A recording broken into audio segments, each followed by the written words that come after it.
it is true that every day we deal with many of the service provider as consumer. And if you talk about travel booking, if you talk about even video streaming and also dealing with the digital platforms, and also like when you talk about daras to buying stuff from online, and if you talk about AliExpress, and also if you want to bank online, like I bank online every day. Like I have a Bragg Bank app, which is Astha, which is really good. And if you talk about the convenience, speed, at the same time, the proactive services that also comes from these private sector's app. I do understand the convenience, the speed, and also the proactive services from the private sector apps.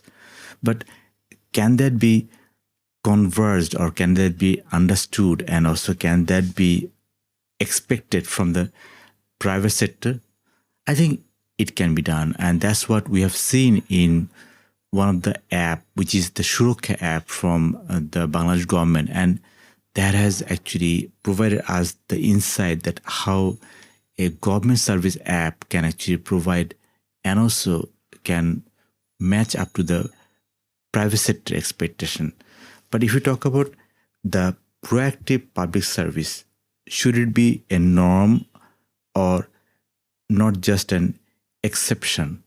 So obviously that this can be done. And what I understood that if the private sector can actually provide you the convenience, and also if you talk about the speed, and also if you talk about the proactiveness of their services, because of course they bring value to the market. At the same time, the private sector, when you talk about the speed and proactiveness, it also has a connection to the revenue they earn. That doesn't mean that the government sector do not earn the revenue. Obviously, the government sector also earn the revenue, but can it be like the speed and also the proactiveness? Can it come from the private sector? Can it come from the public sector? I believe it is possible, and that's why the proactive public service, that what we are actually seeing, the proactive public service, and it is doable in a sense that if you think that the new parents, they are entitled to have the birth registration certificate, and also if you talk about the birth registration certificate, they also have a connection to the national ID. So if someone gets the birth registration certificate, so I would say that that gentleman or that person who has received the birth registration certificate are also entitled to get the national identity certificate, which they would get at the age of 18. So my question is, like, obviously when you talk about the, like, even if he is taking the birth registration certificate, but then he is also entitled to get into the school, and also from the school to college and also university. The point what I'm trying to make is, like, when somebody gets the birth registration certificate, that means his proactiveness to the government service starts. That means the moment he's getting into the school, and also he would be also getting into college. So enrolling into the school and also college after the birth registration certificate, it should be proactive, not that somebody has to apply for it. Like, if I want that somebody would want to apply for getting into the school, then some people might not opt in, and also some people might not opt in to get into the college.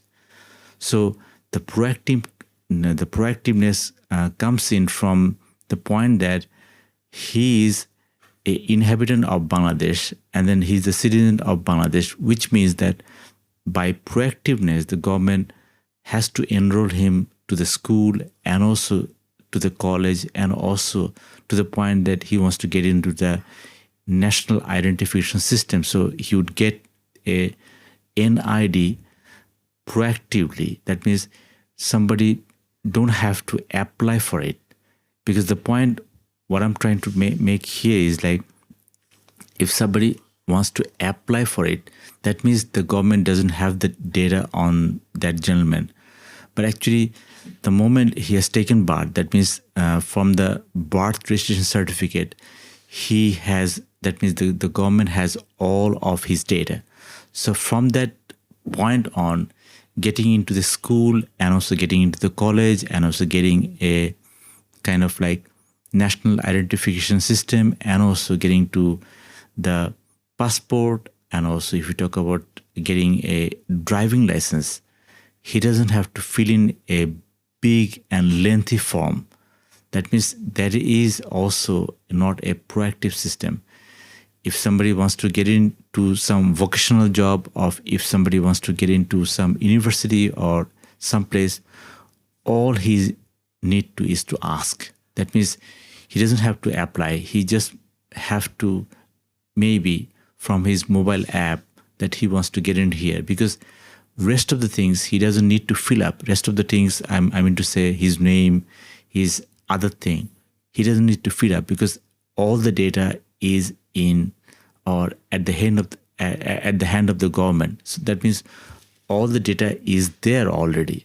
So why does he need to fill it up once again?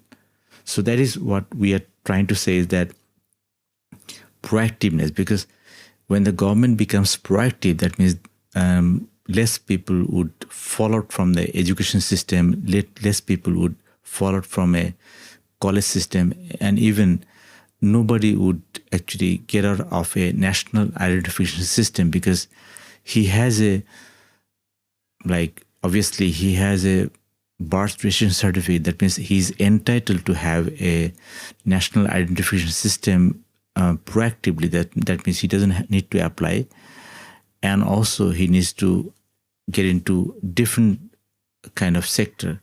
Like if he needs to have a housing, and also if he needs to have a government provided housing, that means he might need to apply, but he might not need to apply the way what is happening right now. The application has to be also commensurate with the understanding that his taxation and other application. Because what I'm trying to say is, like, if it is a proactive system, which means that the proactive system, the government would talk to them, not the citizen would talk to the government. Rather, the government would proactively ask the citizen whether he needs this service or not, whether that service is actually, whether he is eligible or not. Because right now, if the government wants to have the eligibility, and then if somebody has to apply, that means many things are falling out from the system. And that is why the proactive system would do even better, because then the government safety net and also other places where the money or the cash incentive what he is trying to get would not go anywhere. That means the government is proactive to provide or also to find that gentleman or gentlewoman to get his incentive so that it gets to the right hand.